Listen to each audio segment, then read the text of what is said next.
What's up, everybody? Howard Bender here from Fantasy Alarm. And if you're looking to play some GPP tournaments, I've got some DFS contrarian picks for you. You always want to separate yourself from the herd somehow, whether it's your primary stack or whether you're sprinkling in players here and there. We've got some fantastic plays for you. I'll get the ball rolling, but then keep an eye out for John and Pemba's DFS dartboard, which is over at fantasyalarm.com. But some contrarian picks right now. We'll start at the quarterback position. Andy Dalton, Carolina Panthers. It's not just that his ownership percentages are low. The price tag's ridiculous. 5,200 on DraftKings, 7,300 on FanDuel at less than 4% ownership right now. I love this matchup in a game against Washington with a 52-point total. And this is more about how bad the defense is than Dalton being great. Don't misunderstand. I'm not saying Dalton's the be-all, end-all. But Washington's secondary is absolutely atrocious. They're allowing 216.3 passing yards per game and have a league-high 12 passing touchdowns allowed.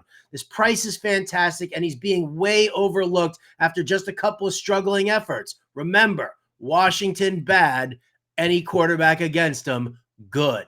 At the running back position here, I'm going with Kareem Hunt from the Kansas City Chiefs. $6,000 on DraftKings, $7,000 on 7,700 on FanDuel. Less than 8% ownership projected right now.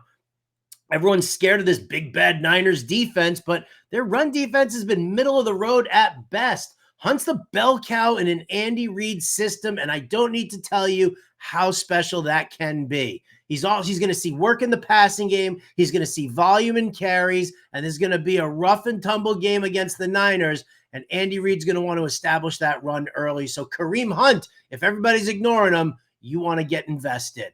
At the wide receiver position, I'm going Amari Cooper this week from the Buffalo Bills. That's right, no longer the Browns. 5,800 on DraftKings, 6,100 on FanDuel, less than 3% ownership projected right now. I mean, there's been talk about whether or not he would be a full go for this game, whether they give him his regular route tree, whether he's going to be able to gel with this offense. I think that even in a limited snap share, I'm investing. Cooper's the missing piece to the puzzle for Josh Allen and the Bills. And while Tennessee's shored up their secondary with L'Jarius Sneed, he's questionable with a quad issue. And then there's nobody else in that secondary who really makes me nervous. So if Amari Cooper is going to stay low owned, you want to get invested. Then finally, at the tight end position, why is nobody looking at George Kittle? 6,000 on DraftKings, 7,500 on FanDuel. Is it the price? Less than 4% ownership projected right now? Come on. 5 touchdowns in his last 4 games, and yet still nobody wants to pay for him? KC has been soft, super soft against the tight end position. They're allowing the most fantasy points per game to tight end. So give me some George Kittle in what should be a fantastic game between the Chiefs and the 49ers.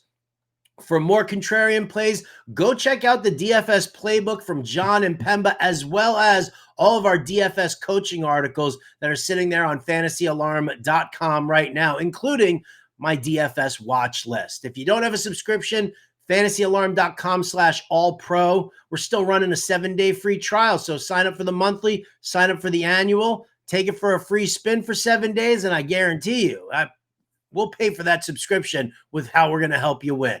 I'm Howard Bender of the Fantasy Alarm Show. We'll catch you next time.